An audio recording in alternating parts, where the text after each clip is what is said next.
macam tu juga khutbah. Dan kalau kita sakit terlampau, diri pun hilang khusyuk, maka ketika tu harus duduk. Nah, kalau nak duduk pun tak boleh, harus dia nak mengiring boleh. Jangan bayang lah. Dia macam khutbah sambil mengiring. Nah, orang cari tu khotib Pahman ni. Seorang dengar. Orangnya duduk mengiring. Dah macam khutbah mengiring. Kena tu khotib pendek lah ya. Nah, tapi kalau dia mampu berdiri, dia kena berdiri lah. Dia tak boleh saja-saja dia duduk lah. Ni baca sambil duduk lah. Segam diri, elang tak masuk tak boleh ke tu. Jadi kita duk bincang ni iaitulah syarat sah bagi khutbah. Yang mana syarat sah ni dia ada 10 syarat sah bagi khutbah. Jadi kalau kita tak buat syarat sah ni, maka khutbah kita tu tak sah lah. Jadi hak pertama dia kena suci daripada hadas. Yang kedua suci daripada najis. Yang ketiga menutup aurat. Jadi syarat sah ni untuk khutbah Jumaat. Khutbah Jumaat. Adapun khutbah yang lain dia tak syarat macam tu pun. Tak syarat. Jadi dia kata apa? Tengok sambung hak ini keempat. Berdiri masa baca khutbah itu. Berdiri masa baca khutbah itu. Khutbah Jumaat tu lah. Berdiri itu bagi orang yang kuasanya dia berdiri itu. Orang hak kuasa, orang yang mampu untuk berdiri. Adapun orang yang tak mampu untuk berdiri, sekira-kira kalau dia berdiri boleh hilang khusyuk, maka harus dia duduk. Dia macam semayang juga.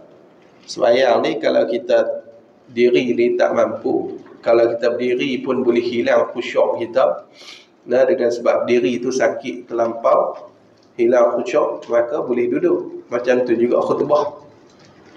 Kalau kita sakit terlampau, diri pun hilang khusyuk, maka ketika tu harus duduk. Kalau nak duduk pun tak boleh, harus dia nak mengiring boleh. Jangan bayang lah. Dia macam khutbah sambil mengiring. Orang cari tu khotib Pahman ni. Seorang dengar. Orangnya duduk mengiring. Macam khutbah mengiring. Kena tu khotib pendek lah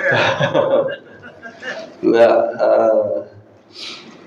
Tapi kalau dia mampu berdiri, dia kena berdiri lah. Dia tak boleh saja-saja dia duduk lah. Ni baca sambil duduk lah. Segam diri, elang tak masuk tak boleh ke tu. Dia kena berdiri. Kelima daripada 10 tu, hendaklah duduk antara dua khutbah itu. Kena duduk di antara dua khutbah. Khutbah pertama, khutbah kedua, kena ada duduk. Kena ada duduk. Nak duduk tu lama mana? Dia kata sekurang-kurang. Sekurang-kurang ni paling kurang dah. Dan tak boleh kurang pada ni dah lah. Lamanya duduk tu qadar tumakninah. Paling kurang qadar tumakninah. Qadar tumakninah. Hak ni cerita untuk khutbah Jumaat. Khutbah Jumaat juga. Adapun lain daripada Jumaat, maka sunat aja duduk. Khutbah raya sunat duduk. Khutbah khusuf gerhana lah, tu pun sunat duduk. Khutbah lain tak duduk tak apa. Tak duduk tak apa. Nikah ada duduk semua. Khutbah nikah dia duduk daripada awal sampai habis. Tu khutbah nikah. Jadi khutbah lain dia sunat saja kita duduk. Kalau kita buat dua khutbah sunat kita duduk lah. Kalau kita tak maduk, kita berhenti saat tengah lepas tu buh khutbah yang kedua boleh. Tak duduk tak apa. Tapi khutbah Jumaat kena duduk. Syarat sah tu. Kena duduk di antara dua khutbah tu. Bila habis khutbah pertama, berhenti duduk dulu. Duduk sekadar tumakninah lah. Berhenti sah, lepas tu baru bangkit. Itu paling kurang lah. Dan sunat lama duduk itu sekadar baca surah Al-Ikhlas. Lama nak duduk tu sunat kita duduk sekadar baca surah Al-Ikhlas. Ni paling lama lah. Sampai habis Al-Ikhlas lah. Sampai habis. Dan sunat kita baca. Sebab tu dia kata apa? Di sunat lama duduk itu sekadar baca surah Al-Ikhlas. Serta sunat baca akan surah Al-Ikhlas. Sunat kita duduk tu baca surah Al-Ikhlas. Habis Al-Ikhlas bagi tu paling lama duduk lah. Paling lama duduk dia dekat tu lah. Yang duduk lama sangat lagi putih mualak pula. Putih. Dia syarat mualak juga di antara khutbah tu. Syarat mualak. Tengok lagi dia kata, adapun orang yang uzur, apa uzur? Tafsir, tiada kuasa berdiri. Dia tak mampu nak berdiri. Ni masalah khutbah sambil duduk. Dah khutbah duduk dah. Nak duduk apa lagi? Nak buat macam mana ni? Kawan ni khutbah sambil duduk dah. Nak kena buat ke mana ni? Bila dia habis khutbah pertama, nak pergi khutbah yang kedua. Sebab dia khutbah tu sambil duduk lah. Satu. Dan orang yang tiada kuasa duduk. Orang yang tak kuasa duduk. Ni masalah baca khutbah sambil mengiring. Dia tak boleh nak duduk. Dia khutbah pun sambil mengiring tu kan. Jadi, nak buat macam mana ni? Bila habis khutbah pertama, nak bangkit duduk apa? Dia memang tak boleh duduk dah. Jadi tengok dia kata hendaklah, ni wajiblah mencerai antara dua khutbah. Dia kena mencerai di antara dua khutbah tu. Khutbah pertama, khutbah yang kedua tu, mencerai tu dengan diam yang lebih daripada masa bernafas dan berhenti penat. Lebih daripada masa bernafas lah. Maksudnya kita sengat tak lah. Sengat, Abang ambil nafas dan juga kita berhenti penat. Berhenti diam tu nak buat macam mana dah. Dah memang khutbah pun sambil duduk dah. Mana nak duduk dah. Tapi kalau orang yang berdiri khutbah dia kena duduk. Untuk di antara khutbah pertama dengan khutbah yang kedua, wajib dia kena duduk. Tapi kalau dia tu memang duduk dah daripada awal, tak mampu nak berdiri, maka cukup dengan diam sat. Diam sat. Qadar bagi lepas bernafas lah. Kalau penat tu kira hilang penat lah, diam terus tu. Cukup lah. Ni pasal apa? Pasal nak bagi beza di antara dua khutbah. Hak mana khutbah pertama dan khutbah yang kedua. Hak tu yang kelima. Lagi dia kata lagi keenam, mualak. Mualak ni berturut-turut. Tengok dia kata berturut-turut antara rukun-rukunnya khutbah. Berturut-turut antara rukun khutbah. Jadi berturut-turut ni maksud dia tak boleh diam yang lama pada huruf. Tak boleh diam tu lama sangat. Sangat lama huruf kata, lama Siapa diam lama sangat. Putih putih mualak. Kena mula daripada awal balik. Dan mualak tu juga maksudnya tak boleh bersyarah panjang yang tak bersangkut paut dengan khutbah. Kita syarah panjang tak bersangkut paut dengan khutbah. Adapun bersangkut paut dengan khutbah tak apalah. Contoh dia macam nasihat, hak tu tak apalah. Nasihat cerita beragama lah, maka hak tu tak apa. Ni cerita hak tak bersangkut paut, hukum hakam apa, nasihat apa, tak ada. Kita kena mengenal. Nak cerita bab tanam padi, nak buh baja mana, bulan berapa, maksud ayat, hak tu tak boleh. Tak boleh. Dia putih mualak. Putih mualak. Cerita pula bab pemain kereta ke, tak boleh. Ni enjin apa, nak pemain kedai mana, tak boleh. Dia putih mualaf kalau kita duk syarah yang tak bersangkut paut dengan khutbah. Kalau pesan nasihat ataupun pesan takwa tu tak apalah. Kita kena takut dengan Allah, takut dengan azab Allah lah. Contoh bab ni ya. Bab berkait dengan agama lah. Betul. Hak tu tak apalah. Dengan tak ada sangkut langsung. Cerita bab dunia semata. Itu tak boleh tu. Dia boleh putih mualaf. Putih mualaf. Habis. Lepas tu lagi dia kata lagi. Dan antara dua khutbah itu. Dan ni atas dekat antara rukun-rukun. Maksud dia mualaf tu antara dua khutbah itu. Khutbah pertama dengan khutbah yang kedua. Khutbah pertama dengan kedua pun dia kena ada mualaf.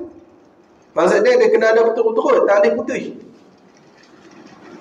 Lagu mana? Maksud dia kita tak boleh lebih daripada masa baca surah Al-Ikhlas. Tu. Kata guru saya, maksud dia tak boleh lebih daripada masa baca surah Al-Ikhlas. Ni minggu lepas ada orang tanya dah. Lama mana nak boleh duduk tu? Tak boleh lebih daripada masa baca surah Al-Ikhlas. Dia takat masa tu tak apalah. Takat tu ya sudah. Kalau kita duduk lebih, putih mualaf. Putih mualaf kena mula balik khutbah yang pertama. Dia tak boleh lebih daripada qadar masa baca surah Al-Ikhlas. Habis tu. Tu maksud mualaf di antara dua khutbah. Mualaf di antara dua khutbah. Dah berhenti dah nak mualaf. Apa putih dah berhenti. Dah. Maksud mualaf tu tak boleh lebih daripada masa baca surah Al-Ikhlas. Ketujuh daripada 10 tu. Mualaf ni berturut-turut antara khutbah dan semayang. Khutbah dengan semayang pun kena mualaf. Dan tak boleh kita bagi putih, tak boleh. Lagi dia cerita lagi maksud yang kata mualaf tu macam mana. Dan dikehendaki dengan mualaf itu. Mualaf itu ni mualaf antara khutbah dan semayang tu. Yang nak dengan mualaf itu, mualaf antara khutbah dan semayang tu, sekira-kira tiada sempat sembahyang 2 rakaat yang ringan. Tak sempat nak sembahyang 2 rakaat yang ringan. 2 rakaat yang ringan kita ambil tahu dulu. 2 rakaat yang ringan ni maksud dia apa dia? 2 rakaat yang dibuat rukun-rukun sahaja. Tu 2 rakaat yang ringan. Hak buat rukun saja. Jadi di antara habis khutbah dengan takbir sembahyang, jangan ada masa yang celuh 2 rakaat yang ringan. Kalau celuh 2 rakaat yang ringan, hak ni putih mualaf. Kena mula khutbah balik. Mula khutbah balik daripada awal. Jadi di antara habis khutbah tu, kita habislah kira habis khutbah dengan takbiratul ihram pula tu, jangan bagi celuh 2 rakaat yang ringan. Jadi kita nak kira lama mana 2 rakaat. Kira tengoklah. Kalau buat rukun saja. Buat rukun saja 2 rakaat ni boleh pergi lama mana. Pasal 2 minit tak sampai pasal. Tak sampai. Buat rukun saja. Tapi mayang ni tertib lah. Lepas tu mangkit pula, baca Fatihah pula. Tak panjang mana pun. Kepala demak-demak begitu kan.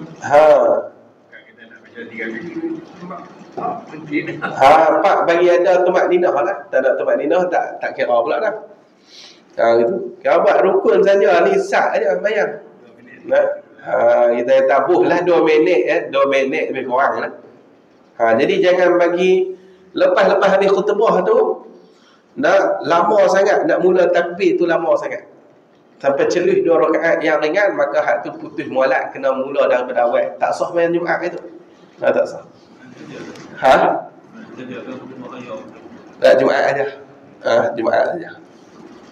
Jangan bagi putih mualaf. Habis. Ni duk perbaik sah pula. Tu imam pun kalau perbaik sah. Sah. Nak. Tu kali dia jalan pula pisah belakang. Tengok. Tengok tumik. Dia nak picit tumik lah. Dia tak sama ni. Bagi lama. Dia jalan kaki pula belilau lah. lambat nak boleh takbir, tak boleh buat gitu lah. Tak buat gitu. Putus mualat lagi.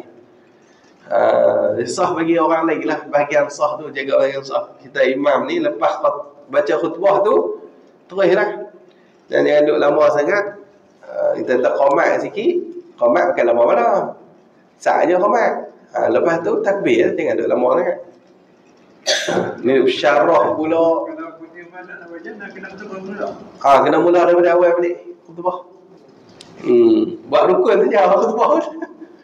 Dah takkan nak baca balik daripada awal, letih nak buat rukun balik. Alhamdulillah, Allahumma salli ala Muhammad, ayyuhan nas ittaqullah, qul huwallahu ahad. Lepas tu duduk. Okey.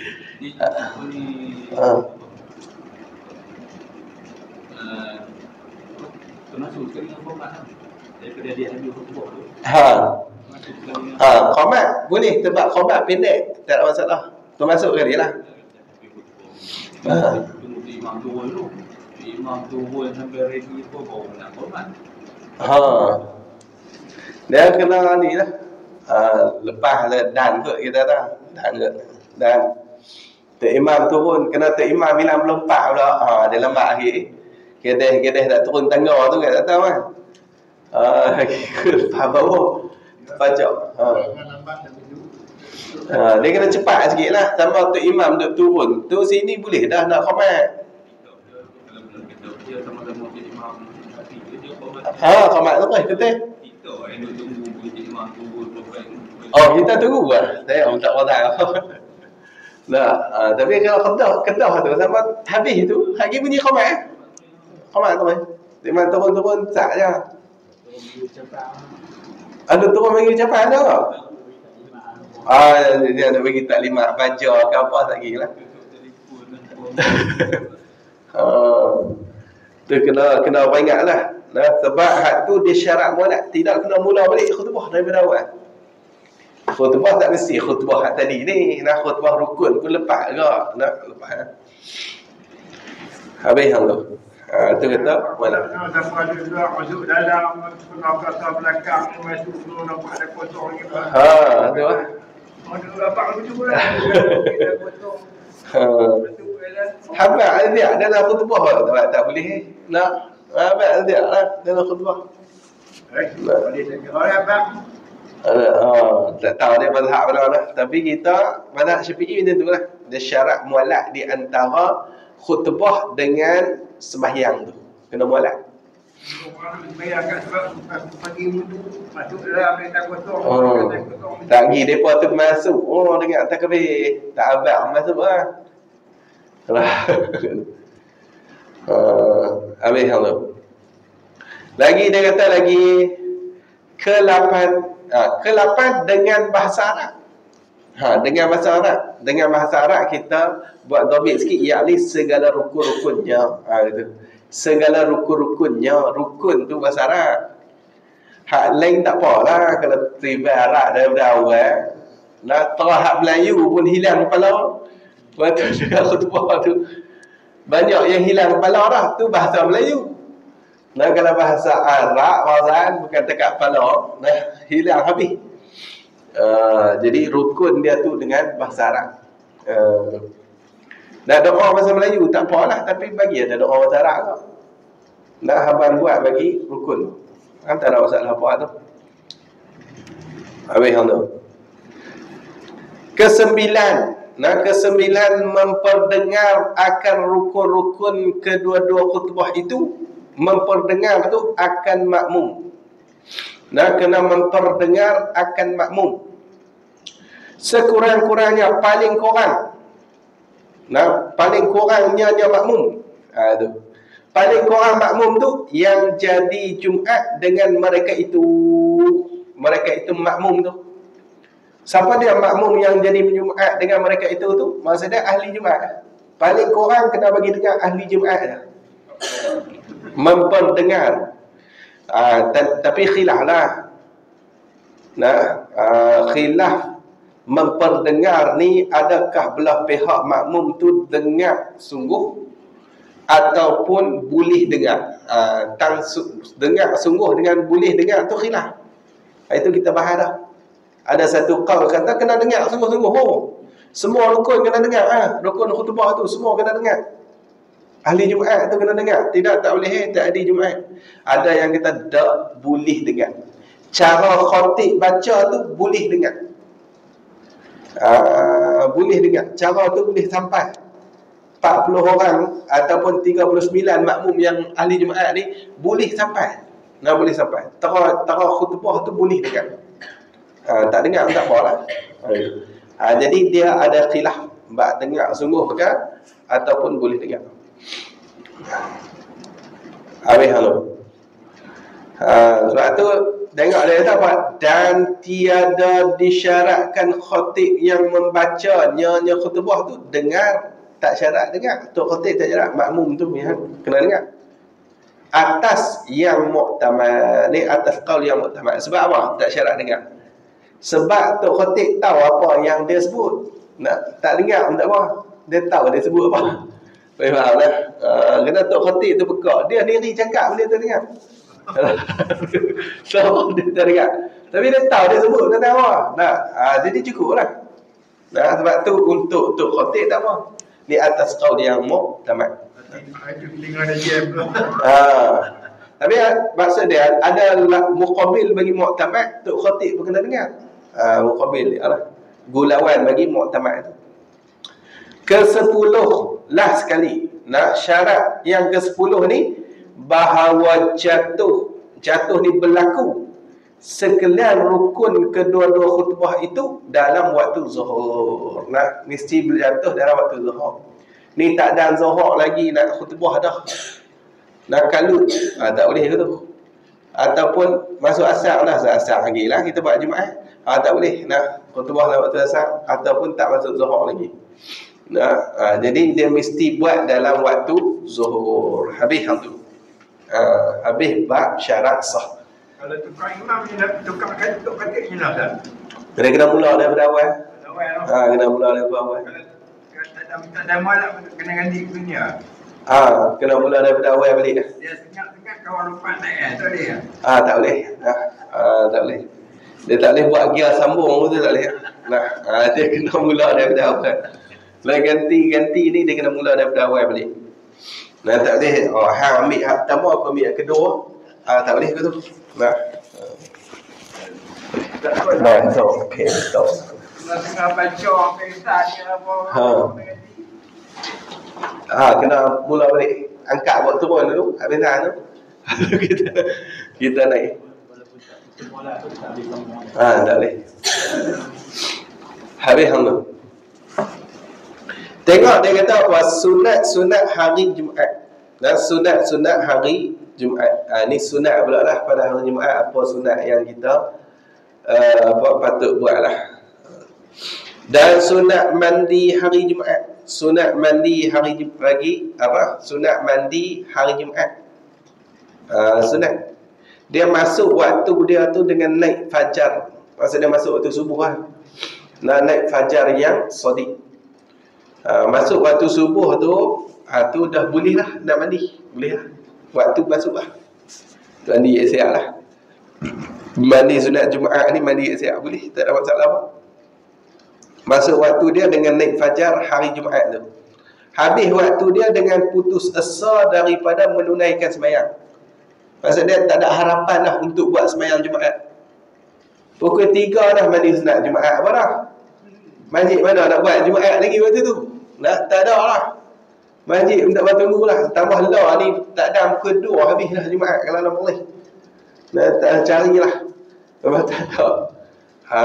Jadi kita pun lah pukul 2 memang tak boleh buat Jumaat dah. Putus asa dah.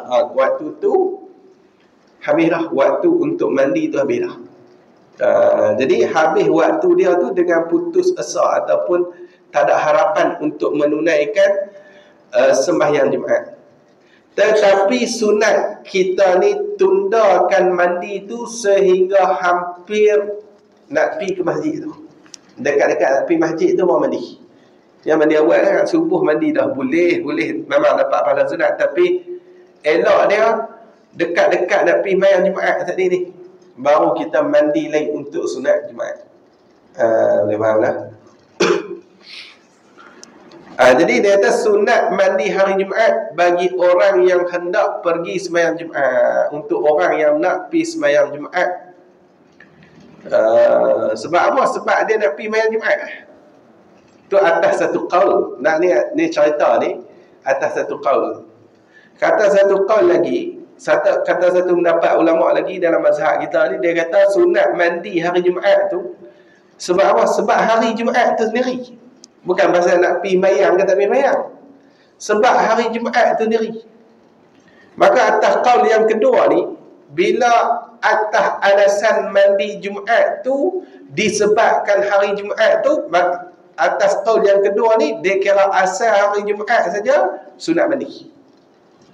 Asal hari Jumaat sunat mandi. Walaupun tak mau pergi mayang Jumaat, dia tak mau pergi mayang Jumaat ni. Letaklah tak mau pergi. Mayang Jumaat ni segar ni nak pergi mayang Jumaat. Sunat tak dia mandi? Kalau ikut qaul yang kedua sunat. Tapi kalau ikut dalam kitab kita ni, dia ambil qaul yang pertama. Untuk orang yang nak pergi buat sembahyang Jumaat aja. Boleh faham lah. Sebab mandi itu, alasan mandi itu sebab apa? Sebab nak pergi mayang Jumaat tu lah. Tu yang mandi.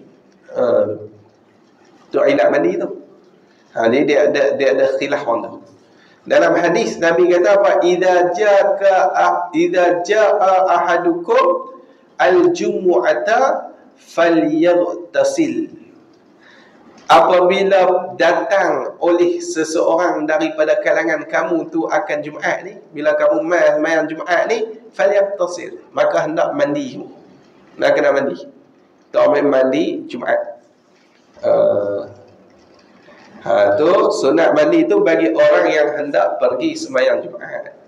Royah pada kata sunat tu sampai ta'ala. Dan jikalau tiada wajib atasnya, atas seorang tu sembahyang Jumaat sekalipun, walaupun tak wajib sembahyang Jumaat, tapi dia nak pergi buat Jumaat, dia tak wajib sembahyang Jumaat, dia nak pergi buat Jumaat, sunat. Tak wajib ni sebab apa? Sebab tak cukup syarat wajib. Kena tengok balik syarat wajib yang kita mengaji tu. Bila tak cukup syarat wajib, tak wajiblah Jumaat. Contoh tak wajib Jumaat macam mana? Seperti kanak-kanak mumayyiz. Kanak-kanak yang mumayyiz, dia tak wajib ke Jumaat. Sebab dia bukan akil lagi. Dia bukan akil lah. Dia bukan baligh lagi. Tak baligh lagi. Dia kanak-kanak mumayyiz. Dia tak wajib ke Jumaat. Tapi dia dah pergi buat Jumaat. Sunat dia mandi. Dia boleh dah nak mandi sebab dia mumayyiz ni, dia boleh niat dah. Dia erti dah beza dah. Ni mandi apa, ni mandi apa. Tu sebab tu dekat dengan mumayyiz. Kalau tak mumayyiz, dia nak mandi yang mana? Dia pun tak mumayyiz. Ni kanak-kanak mumayyiz. Dan perempuan tak wajib mandi Jumaat. Hak wajib dia sembahyang Jumaat laki. Tiba-tiba dia nak pergi juga sembahyang Jumaat. Sunat tak dia mandi Jumaat tu? Sunat. Sunat. Dia tak mestinya wajib Jumaat. Dia kira nak pergi sembahyang Jumaat, sunat mandi. Boleh faham tak? Tu nak mandi Jumaat. Mandi macam biasa lah. Mandi macam mandi wajib lah. Cuma niat tu niat sunat Jumaat. Bila kata mandi ni mana mandi? Mandi ni maksudnya sailanul ma'i ala jami'il badani. Meratakan air di atas sekalian tubuh badan. Kita meratakan air semua. Bagi kenal belakang macam mana mandi wajib ni tu. Macam mana mengaji mandi wajib lalu lubang dubur tu nak kena teran bagi kena waktu mandi wajib. Mandi sunat sama juga. Kalau buat bagi tak kena buat halal-halal gitu jadi haram pula sebab kita dikira melakukan ibadah yang rosak. Melakukan ibadah yang rosak hukum dia haram ni. Nak mandi dia elok lah. Mandi bagi kena elok. Betul. Lepas tu dia kata, maka jika uzur memakai air. Memakai ini maksudnya mengguna. Maka jika uzur memakai air. Ni tak boleh kena air doktor kata ni tak boleh kena air ni. Anggota hang kalau kena air lumpuh belah-belah. Jadi dia pun uzur lah. Tak boleh nak kena air dekat badan dia. Nak buat macam mana? Maka sunat ia seorang tu tayamum. Dia kena tayamum. Sunat lah, sunat. Nak tayamum, gantilah. Seperti niat seorang tu sahaja aku tayamum, ganti ni maksudnya kerana ganti mandi sunat hari Jumaat. Sebab nak ganti mandi sunat hari Jumaat, macam mana nak mandi tak boleh, pasal ada dia punya anggota dia tak boleh kena air. Dia uzur tak boleh kena air, ataupun memang air tak ada, nak mandi guna air pun tak ada. Tayamum ganti untuk mandi Jumaat boleh. Cuma tayamum ni apa dia? Isalat turab lil wajhi wal yadain. Maksudnya menyampaikan debu tanah ke muka dan tangan dia. Bukannya ganti mandi tu dia duk pergi kelupuk atas debu. Kelupuk atas debu, golek piman-piman dia. Nak ganti mandi Jumaat. Tak ada. Dia ambil debu, lepas tu buh kat muka. Waktu dia ambil tu, dia nak tayamum ni nak ganti mandi Jumaat. Waktu buh kat muka pun niat agaklah. Lepas tu ambil pula. Duduk lah. Cukup lah. Dia bukan duk kelupuk atas debu lah. Kelupuk atas debu lagi. Oleh awak yang belum mahat ni. Nak dia mandi dengan debu. Habis tu. Dan kata qil sunat mandi hari Jumaat. Dan jikalau orang yang tiada hendak pergi sembahyang Jumaat sekalipun, walaupun orang tu tak mampu sembahyang Jumaat, sebab apa? Qil yang kedua ni bagi dia sebab mandi Jumaat tu ialah hari Jumaat tu sendiri, bukan sebab sembahyang. Tu qil yang kedua ni. Tengok pendapat yang kedua ni. Dan kata qil ni maksudnya qala ba'dul ulama, kata sebagian ulama sunat mandi hari Jumaat. Dan jikalau orang yang tiada pergi sembahyang Jumaat sekalipun, walaupun tak pergi sembahyang Jumaat, qil. Tapi bila qil ni dhaif lah. Tak apalah, cuma ada pendapat. Sebab apa qil ni kata macam ni? Sebab mandi tu ialah sebab dia ialah hari Jumaat tu sendiri. Bukan nak pergi semayang kan, tak. Hari Jumaat tu sendiri yang disunatkan mandi. Habis tu. Dan sunat qada mandi hari Jumaat. Sunat qada pula mandi hari Jumaat. Seperti mandi hari raya. Macam dengan mandi hari raya lah. Atas pendapat Ibn Hajar. Macam dengan mandi hari raya. Hari raya sunat qada. Sebab dia ada waktu. Waktu untuk hari raya ni bila? Waktu hari raya tu dia masuk waktu mandi tu tengah malam tu. Tengah malam raya tu. Kata isu siang nak raya lah. Tak kira lah raya haji ke, raya puasa ke. Esok siang tu nak raya, tengah malam tu lajak lebih sikit lah. Tengah malam lebih sikit, tu masuk dah waktu mandi. Boleh mandi lah. Mandi sunat hari raya. Semangat nak raya, tengah malam ni lah. Tu semangat tu. Kalau tak tidur tu. Tunggu. Tembak nak raya. Lepas tu habis waktu dia mana? Habis waktu dia dengan terbenam matahari. Hari raya tu. Maksud dia masuk waktu maghrib. Habis hari raya lah. Habis waktu dia. Cuma elok dia, hari raya ni elok dia kita mandi tu waktu subuh. Subuh tu baru mandi sunat hari raya. Jangan mandi awal kan. Subuh tu.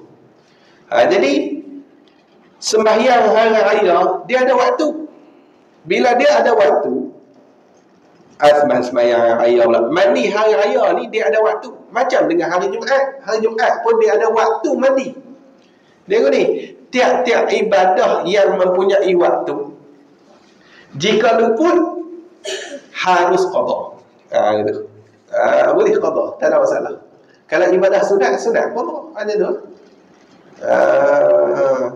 Kita raya itu tak mandi raya, balik ingin mandi. Qada, niat qada. Sahaja aku mandi sunat hari raya Aidil Fitri. Niat pula derah lah tu. Orang heran, raya apa ni? Itu hari apa? Raya orang. Nah, qada'an, nah, kena bagi dengar qada'an, nah, bukan adaan, qada'. Nah, kalau itu raya itu tak mandi. Nah, macam hari Jumaat, tak masalah. Minggu lepas tak mandi sunat hari Jumaat. Balik pergi mandi, esok mandi pula sunat Jumaat. Untuk esok. Hari minggu lepas tak ni lagi. Nah, hari qada'. Habis. Dia harus qada'. Ni atas pendapat Syekh Ibn Hajar Al-Haytami. Nah, Syekh Ibn Hajar Al-Haytami. Ulama dalam mazhab kita Syafi'i. Ibn Hajar ni ulama mazhab Syafi'i lah. Nah, kitab dia banyak lah. Anak murid dia pun ramai lah. Yang turun ni Syekh Ibn Hajar ni. Nah, di antara anak murid dia Syekh Zainuddin Al-Malibari. Anak murid yang karang kitab lah. Kita kira tu lah. Anak murid yang karang kitab ni Syekh Zainuddin Al-Malibari tu anak murid dia. Tu Syekh Ibn Hajar. Karang kitab Fathul Mu'in. Nah, baca kitab Syekh Ibn Hajar. Syekh Ibn Hajar ni syarah bagi kitab Minhajul Talibin ada nama Tuhfatul Tullab. Tuhfatul Tullab bukan. Tuhfatul Tullab. Bukan. Tuhfatul Muhtaj. Nah, Tuhfatul Muhtaj. Nihayatul Muhtaj, Mughni Muhtaj, Tuhfatul Muhtaj. Tu nama kitab dia. Syekh Ibn Hajar. Bukan orang biasa-biasa lah. Nah, kalau orang mazhab Syafi'i nak kena mengaji kitab Al-Um saja, orang tak karang kitab, tinggal kitab Imam Syafi'i lah, ajak tu sampai turun-temurun. Tapi sejak turun-temurun daripada Imam Syafi'i turun kepada mujtahid mazhab, turun kepada mujtahid tarjih, dikarang macam-macam kitab. Nah, semua kitab di dalam mazhab Syafi'i. Nah, untuk kita memudahkan faham apa murad dan apa cara nak faham dalam mazhab Syafi'i tu. Nah, tiba-tiba orang ada nak ngaji Al-Um tu lah abang mazhab Syafi'i. Nah, kalau kita cek balik sejarah syekh-syekh mujtahid tarjih ni pun mereka pun tak langkau Al-Um terus gitu. Mereka tak buat syarah Al-Um. Buat syarah bagi kitab Imam Nawawi. Nah, ni kita tak reti orang cakap dia tak reti mazhab Al-Um. Nah, tapi nak cakap juga tu. Habis tu. Dia kata apa? Dan sunat qada mandi hari Jumaat seperti mandi hari raya atas kata Ibn Hajar. Dan kata Ramli, Syekh Ramli, tiada sunat qada mandi hari Jumaat, tak sunat. Sebab bagi Syekh Ramli, sunat mandi hari Jumaat tu, sunat mandi tu sebab hari Jumaat. Dia bukan waktu, dia bukan berwaktu, dia sebab Jumaat. Maksudnya mandi tu bersebab, bukan berwaktu. Sebab masuknya Jumaat, sebab Jumaat tu mandi. Tu atas Syekh Ramli. Dia khada. Tak boleh khada. Tu Syekh Ramli je tu. Dan saya kira sepatutnya bagi orang yang puasa. Puasa ni sama ada puasa sunat ataupun wajib, tak kira. Jadi puasa aja. Tapi puasa hari Jumaat makruh. Makruh puasa hari Jumaat kalau kita tak tunggalkan. Kita tak gabung, kita tak tunggalkan, kita tak gabungkan Jumaat tu. Kalau gabung Jumaat dengan satu tak apa, ataupun gabung Khamis dengan Jumaat tak apa. Dan macam tu juga kalau puasa tu puasa yang dituntut pun tak makruh. Contoh jatuh hari Arafah ke apa, tak apa, tak ada masalah. Saya kira bagi orang yang puasa dan yang takut batal puasa, orang yang takut batal puasa dengan termasuk air ke dalam rongganya orang tu, jangan mandi sunat Jumaat. Jangan mandi. Kalau dia puasa ataupun dia takut terbatal puasa apa, jangan mandi sunat Jumaat. Sebab batal puasa kalau masuk air, dah batal juga puasa. Termasuk air tu batal puasa. Dah batal puasa. Demikian juga, macam tu juga tiap-tiap mandi yang sunat. Nah, macam tu lah, tiap-tiap mandi yang sunat kalau masuk air dalam rongga batal puasa. Intaha i'anah. Tapi ada khilaf lagi. Ada khilaf lagi. Dan kata setengah ulama, jika termasuk air ke dalam rongga orang yang mandi. Mandi itu yang dituntuti. Yang dituntuti ini dituntut oleh syarak, yang disuruh oleh syarak. Sama ada tuntut tu wajib atau sunat tak kira. Ada tuntut dia wajib, ada tuntut tu sunat. Dia kira syarak tuntut mandi tu. Macam Jumaat ni memang syarak tuntut. Seperti mandi janabah dan mandi sunat hari Jumaat dan lainnya boleh lagi ya, mandi sunat hari raya. Kalaulah kita termasuk ayat ketika mandi yang dituntut oleh syarak, dia kata apa? Maka jika, maka jawab ni jawab tapi nak tafsir lagi. Nah, maka ni maka tafsir, maksud dia nak hurai lagi. Ada huraian lagi, masalah ni ada huraian. Maka jika tiada mandi menyelam, dia bukannya terjun selam duk bonang bimang-bimang, bukan. Dia mandi biasa lah. Ambil cebok, mandi biasa. Termasuk ayat dalam rongga. Padahal hak mandi dia buat tu mandi yang dituntut. Mandi wajib ke, mandi sunat ke, tak kira lah. Dan dia bukan mandi menyelam. Maka tiada batal puasanya, tak batal puasa dengan termasuk air ke dalam rongganya orang yang puasa tadi ni. Dan jika mandi menyelam, kalau dia mandi tu selam, nah dia selam tu memang dia nak mandi wajib, tapi dia selam ataupun mandi sunat, nah dia selam, nah dia terjun dalam sungai tu selam. Lepas tu tengok termasuk ayat dalam rongga yang terbuka. Tengok dia kata walaupun mandi yang wajib, maka batal puasanya orang yang menyelam dengan termasuk air ke dalam rongganya. Nah, kalau masuk ayat dalam rongga, termasuk pun batal. Buat masuk neri lagi batal lah. Hak ni nak cari termasuk, tak sengaja pun batal. Habis hamdulillah. Adapun mandi siang hari bulan Ramadan yang bukan mandi wajib dan bukan mandi sunat Jumaat, dan umpama sunat Jumaat. Nah, dia mandi siang hari bulan Ramadan, bukan mandi wajib, bukan mandi sunat Jumaat, dan umpama sunat Jumaat lah. Mandi gerhana ke apa-apalah. Jadi dia ni mandi siang hari. Kita kata mandi biasa, mandi saja nak bagi sejuk badan, nak buang busuk kat badan gitu kan. Maka iaitu mandi siang hari tu khilaful aula. Nah, khilaful aula. Aula dia tak mandi. Pergi maghrib baru mandi. Nah, gitu. Bagi buka puasa tu. Maka jika termasuk air ke dalam rongga, walaupun tiada mandi menyelam, maka batal puasanya. Nah, batal puasa. Kalau mandi saja ni termasuk ayat dalam rongga, batal puasa. Nah. Sebab apa tu? Batal kerana sunat jangan mandi siang hari bulan Ramadan. Sebab hak sunat dia jangan kita mandi siang hari bulan Ramadan. Habis tu dah batal puasa nak buat apa? Wajib kena imsak. Wajib imsak. Tak boleh nak makan juga. Kok batal puasa boleh duk pergi terus McD ke apa? Tak boleh apa tu ya. Tak boleh. Pergi terus buat. Tak mana-mana lah. Tak kata tak McD ikut dia buat apa? Boycott pula kan. Api lah tak lain lah. ANW kan.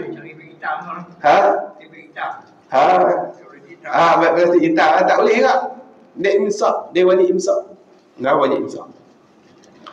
Dan sunat berbanyak-banyak selawat atas Nabi SAW pada malam Jumaat dan harinya hari Jumaat. Ya, sunat malam Jumaat, sunat hari Jumaat. Macam malam ni, sunat banyakkan selawat ke atas Nabi kita Muhammad SAW. Sebab ada dalam hadis Nabi kata, "Akthiru alayya minas salati fi kulli yaumi jumu'atin." Nah, aksaru alayya, hendak membanyak olehmu di atas aku ni minas salati, daripada selawat. Fi kulli yaumi jumu'atin, pada tiap-tiap hari Jumaat. Jadi hari Jumaat sunat kita banyakkan selawat ke atas Nabi sallallahu alaihi wasallam. Malam dengan hari. Malam ni lah. Nah, malam ni esok nak pun banyak selawat ke atas Nabi. Masalah haram langkah tengkok manusia. Haram. Sebab apa langkah tu? Kerana hendak pergi kepada sah hadapan. Nak pergi duduk sah hadapan tu. Dia lompat atas tengkok orang. Ini haram hukum dia. Nampak tak tengok ni? Nampak ni? Nak pisah depan tu, nampak kot tengok tak? Bukan pijak tu tengok tu, nak langkau gitu tak? Lah haram. Tapi kait sikit. Nah, yang kata sah hadapan ni maksudnya sah hadapan yang penuh tu haram. Adapun kalau lah masih ada kosong, tu tak haram. Nah, depan ni ada kosong lagi. Saja dia pun tak berisi depan ni. Kita baru masuk tengok tu. Lompat pergi duduk depan. Tak apa. Nah, sebab depan ada kosong ni. Nah, tapi kalau sah depan kosong, belakang kita semayang, padahal depan ada kosong saja, tak mana isi. Hak tu makruh belakang. Nah, yang belakang tu makruh, hilang fadilat jemaah tu. Sebab tu kena isi depan tu bagi penuh. Kecuali lah kalau belakang tu tinggal seorang. Nah, bila belakang tinggal seorang, dia seorang makruh pula lagi. Jadi kita ni pun pilah teman dia kat belakang takbir dengan dia. Tak apa lah. Tu lagi kalau ada orang baru mat, tengok depan kosong, pi main depan, duduk depan. Nah, jangan duduk pi takbir tepi dua orang tu pula. Dia faham tak? Itu cara dia. Dan kata Nawawi dan Rafi'i, langkah tengkok manusia kerana hendak pergi kepada sah depan itu makruh. Nah, kata Syekh Imam Nawawi dengan Imam Rafi'i, langkah tengkok manusia tu sebab nak pergi duduk sah depan tu makruh. Nah, intaha Fathul Mu'in. Nah, Fathul Mu'in. Habis hal tu. Tapi sah depan yang tak ada kosong lah. Masalah haram musafir pada hari Jumaat, iaitu daripada naik fajar subuh hingga lepas sembahyang Jumaat. Nah, haram musafir. Musafir kat ni maksudnya keluar daripada qaryah, keluar daripada kampung tu haram pada hari Jumaat. Tu haram. Keluar kampung nak pergi musafir lah. Tu haram. Iaitu haram musafir tu dimula daripada naik fajar subuh. Maksudnya masuk waktu subuh hingga lepas sembahyang Jumaat. Nak lepas sembahyang Jumaat. Lepas Jumaat tak apa dah lah. Boleh nak pergi musafir. Melainkan jika ada harapan dapat sembahyang Jumaat di jalannya. Kalau ada harapan tak apalah. Kalau kita keluar subuh, kita tahu sekali depan sekali ni, kita dah nak pergi sembahyang Jumaat.